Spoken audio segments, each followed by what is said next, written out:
Capítulo 6. O paradoxo da cabeça e do coração. Existem algumas tensões naturais entre a fé e a razão que oferecem uma vertente esclarecedora a respeito das tensões entre a simplicidade inicial e a complexidade. À medida que buscamos o relacionamento correto entre a fé e a razão, tal processo nos prepara para alcançarmos formas mais elevadas de resolução que nos levarão além da simplicidade. Logo após minha missão, matriculei-me naquele curso de questões religiosas, em que a Marie e eu nos conhecemos. Ao escolhermos cada um tópico para estudar e compartilhar, muitas das dúvidas se assemelhavam às questões que hoje preocupam os jovens santos dos últimos dias. Por exemplo, um de nossos colegas de classe foi o talentoso e valente Dylan Inoue. Sua pergunta foi a seguinte: o Evangelho de Jesus Cristo foi realmente restaurado? Marie preferiu fazer a seguinte pergunta: como posso aumentar a influência do Espírito Santo em minha vida? Minha dúvida era se eu deveria ser um Mormon liberal ou um Mormon conservador. Para ser sincero, o que eu me perguntava era o quanto cabe a cada um de nós desenvolver nossa própria mente e pensar por nós mesmos, ou o quanto devemos confiar nas autoridades da igreja e na orientação espiritual. Richard Paul, professor de História da BYU, escreveu um artigo durante aqueles anos intitulado O que a Igreja significa para pessoas como eu. Ele explicava que a maior parte dos membros da igreja se enquadra em dois campos distintos: mormons rígidos, da barra de ferro, os quais não questionam a igreja ou o espírito sobre exatamente como viver, ou mormons liahona, para quem o evangelho aponta uma direção geral desejável, tendendo a confiar principalmente em sua própria inteligência para decidirem como viver. Comentando sobre as duas categorias de Paul, nosso amigo Dylan disse que preferiria encontrar um artigo chamado O que a Igreja significa para pessoas semelhantes a Deus. Dylan, Marie, eu e nossos colegas de classe enfrentávamos o que o sociólogo católico Thomas Odia chamou de o problema mais significativo do mormonismo. Em seu livro Os Mormons, publicado em 1957, ele disse que a grande ênfase da Igreja na educação superior havia criado um sério e inevitável conflito para os universitários santos dos últimos dias, já que a abordagem literal e autoritária da Igreja em relação à religião ia de encontro à independência e ceticismo promovidos pelo pessoal de nível universitário, da mesma maneira como o ideal confronta o real. Para Odia, essa era uma questão muito importante. O encontro do mormonismo e o aprendizado secular moderno continua em andamento. O futuro do mormonismo dependerá do resultado dessa fonte de tensão e conflito. 50 anos mais tarde, uma pesquisa confiável mostrou que, ao contrário da maioria de outros grupos religiosos, quanto mais elevada a educação de um mormon, maior será a probabilidade de ele demonstrar um forte compromisso religioso. Por exemplo, cerca de 84% dos mormons formados em faculdades apresentam um alto compromisso religioso em comparação com 50% dos mormons que têm apenas o ensino médio. Pude perceber pela elevada estatura acadêmica da BYU o quanto a igreja estava comprometida com o ensino superior. Eu havia retornado de minha missão com novas perspectivas que alimentavam minha fome, até mesmo minha paixão de aprender. Aproximei-me de alguns professores universitários santos dos últimos dias exemplares e que me motivavam a estudar. Um deles me disse que J. Golden Kimball havia afirmado que não podemos esperar que o Espírito Santo pense por nós mesmos. Outro professor, de quem eu gostava muito, tinha um grande amor pela literatura e pelas artes e enfatizava que os alunos precisavam, acima de tudo, de disciplina e criatividade pessoal para desenvolver os dons concedidos por Deus. Meu professor de piano no ensino médio foi Reid Nibley, o irmão mais novo de Hugh Nibley. Reid era um artista espiritualmente reflexivo, mas profissionalmente perfeito. Ele me ensinou que mais sensibilidade na música elevaria a minha sensibilidade espiritual, enfatizando que o Senhor nos deu a natureza e as artes para alegrar o coração e para avivar a alma. Então conheci mentores que defendiam diferentes pontos de vista. Meu presidente de missão, a quem eu amava e admirava, apresentou-me a doutrina de conhecer o Senhor e a doutrina de confiar no Espírito. Passei a valorizar essas doutrinas quando vi seus frutos no trabalho missionário. Ele costumava dizer: confia no Senhor de todo o teu coração e não te estribes no teu próprio entendimento. Ele enfatizava a confiança total de Cristo no Pai. O Pai, que está em mim, é quem faz as obras. Para ele, então, Cristo havia sido o homem menos original que já viveu. Ele também alertava contra pessoas que levavam a literatura e as artes a ferro e fogo. Aproximei-me também de um respeitado professor do seminário. Quando ele me perguntou o que eu planejava estudar na BYU, respondi-lhe que queria aprender tudo sobre história, literatura e filosofia.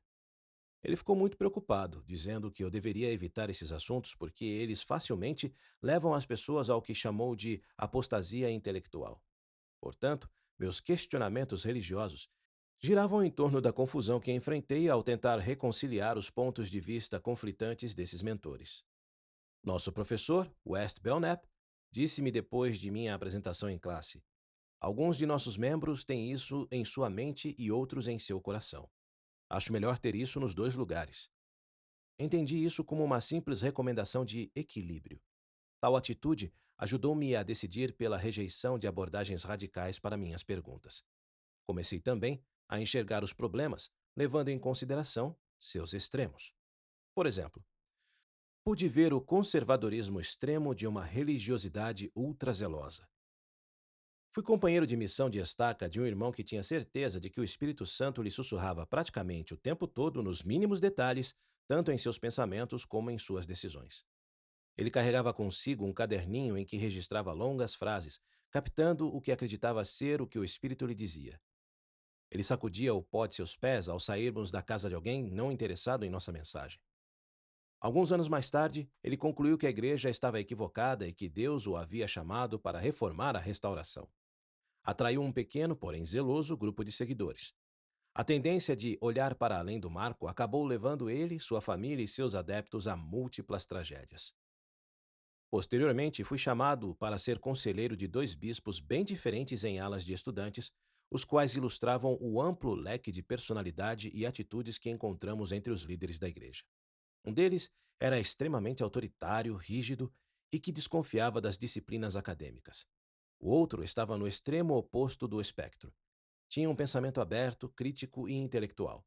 Era amigo de algumas autoridades gerais e gostava de nos contar sobre as grandes diferenças de opinião entre esses irmãos. Então, ele passou a ver não apenas os pontos de vista divergentes, mas também sérias falhas pessoais nesses líderes. Essas preocupações tomaram conta dele, comprometendo sua disposição de seguir os conselhos dos líderes da igreja em geral, cujos pontos de vista eram diferentes dos seus. Alguns anos mais tarde, ele amargamente também abandonou a igreja e sua família. Essas experiências reforçaram minha inclinação para buscar o que eu chamaria simplesmente de abordagem equilibrada. Eu não precisava ficar fazendo toda hora uma escolha entre meu coração e minhas ideias. Pude ver que a tensão entre a fé e a razão vem de longa data. Durante a época de Cristo, ele ensinou seu evangelho quase que exclusivamente às pessoas de tradição hebraica. Poucos anos depois de sua morte, os gentios do Império Romano, que tinham herança grega, começaram a entrar na igreja cristã, até o ponto em que o cristianismo se tornou a religião oficial do Império Romano no século IV. Essa enorme mudança histórica fundiu as culturas hebraica e greco-romana, combinando duas tradições religiosas muito diferentes. Um historiador disse que essa fusão mesclou toda a tradição hebraica com a cultura clássica greco-romana. E vendo que o pensamento grego influenciou fortemente o Império Romano, um outro historiador escreveu: aqui estavam duas raças, os gregos e os hebreus, vivendo não muito distantes, porém em completa ignorância um quanto ao outro. Foi a fusão do que era mais característico dessas duas culturas, a seriedade religiosa dos hebreus com a razão e a humanidade dos gregos, que formaria posteriormente a base da cultura europeia. Falando sobre esse divisor de águas histórico, Daniel Peterson, da BYU, escreveu que o centro de gravidade do cristianismo mudou de Jerusalém para Atenas e que a universalidade da língua grega gradualmente foi desfazendo os vínculos do Novo Testamento com as raízes hebraicas do Velho Testamento. A influência grega resultante preservou as palavras de Cristo no Novo Testamento apenas na língua grega. Os Mormons, escreveu ele, reconhecem nesta absorção grega do cristianismo pelo menos um aspecto do que chamam de a grande apostasia. Tanto o Evangelho restaurado quanto a cultura americana contêm vertentes que se inspiram na herança hebraica e na herança grega. Isso me ajudou a entender os conflitos que vivenciei em meus dias de estudante. Por exemplo, a maioria das moedas dos Estados Unidos contém duas frases familiares: liberdade e em Deus confiamos. A liberdade pessoal do indivíduo era um elemento chave nos valores gregos. Para os gregos, o homem era a medida de todas as coisas. Para Sócrates, nada era mais importante do que conhecer a si mesmo, e seu objetivo final era enobrecer o homem por meio da razão. Mas a outra frase da moeda, em Deus confiamos, teria deixado um grego do passado perplexo, embora isso fizesse alusão à alma hebraica que colocava toda a sua confiança em Deus. O padrão hebraico buscava glorificar a Deus, não ao homem, e a pessoa alcançava esse objetivo por meio da fé e da obediência, não por meio do raciocínio humano. Essa pequena comparação contém as sementes de incontáveis argumentos que diferenciam a razão e a fé. Herança grega, herança hebraica. A restauração valoriza tanto a liberdade pessoal quanto a razão pessoal. Nenhuma outra religião ou filosofia tem uma visão mais elevada da natureza e do potencial do homem, conforme evidenciado nas Escrituras como "Esta é minha obra e minha glória, levar a efeito a imortalidade e vida eterna do homem." Moisés, capítulo 1, versículo 39. E o homem também estava no princípio com Deus. Doutrina e Convênios, seção 93, versículo 29. Outras escrituras enfatizam o lugar da razão. Deves estudá-lo bem em tua mente. Doutrina e Convênios, seção 9, versículo 8. E todas as coisas mostram que existe um Deus. Alma, capítulo 30, versículo 44. E o elder John A. Widtsoe escreveu um livro da igreja intitulado A Rational Theology, uma teologia racional. Por outro lado, a restauração ensina que todas as bênçãos se baseiam na obediência. Ver Doutrina e Convênios, seção 130, versículo 20-21. A fé em Deus é tanto o primeiro princípio do Evangelho quanto um alerta essencial contra a liberdade e a razão incondicionais. Quando desobedecemos a Deus, não apenas rejeitamos a autoridade divina, mas também nos desqualificamos para bênçãos futuras. Observem no diagrama acima 2 círculos que se sobrepõem parcialmente. Um círculo representa a tradição grega, com ênfase na razão e no individualismo. O outro representa a tradição hebraica, com ênfase na fé e no autoritarismo. Em uma extremidade encontra-se apenas a tradição grega, na outra encontra-se apenas a tradição hebraica. Na parte em que elas estão sobrepostas, as duas tradições podem se examinar mutuamente. Vamos encontrar problemas se o autoritarismo rígido de nossa linha hebraica se desvincular completamente da sensatez bem ancorada de nossa vertente grega. Isso foi o que aconteceu com meu ex-companheiro de missão de estaca. A vertente hebraica o fez pirar. Sem o exercício da razão e do bom senso, ele se desviou da margem direita e se tornou uma espécie de mormon cultista.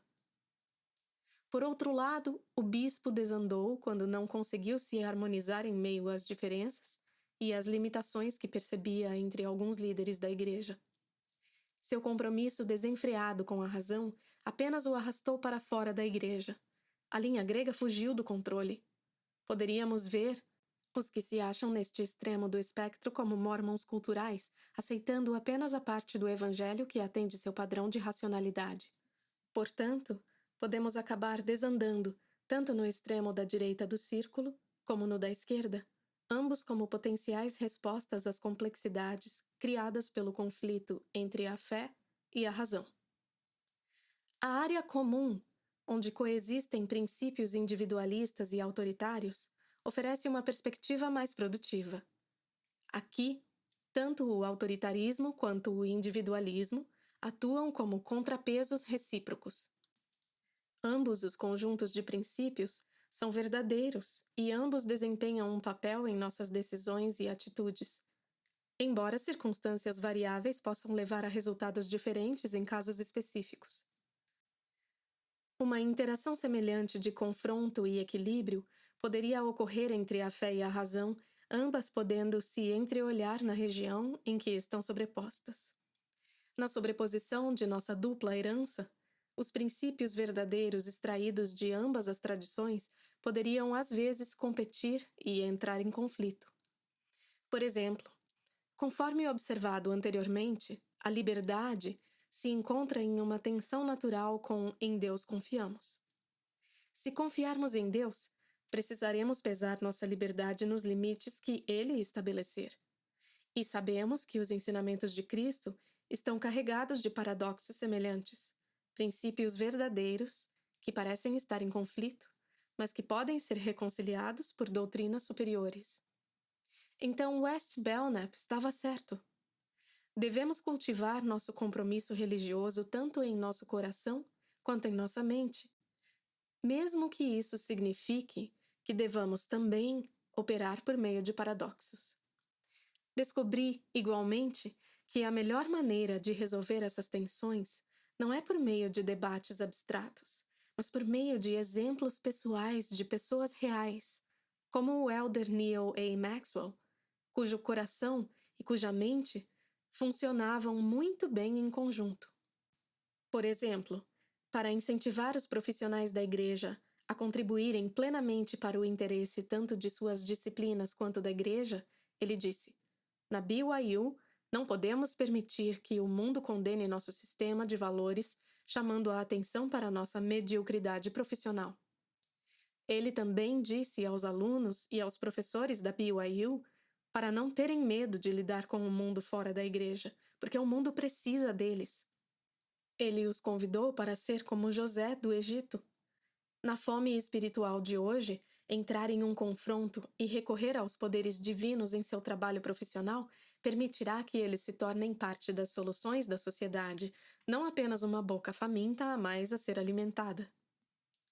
Ele os exortou a levarem a sério tanto a erudição quanto o discipulado, porque a erudição fiel inclui a vida da mente e a vida do espírito.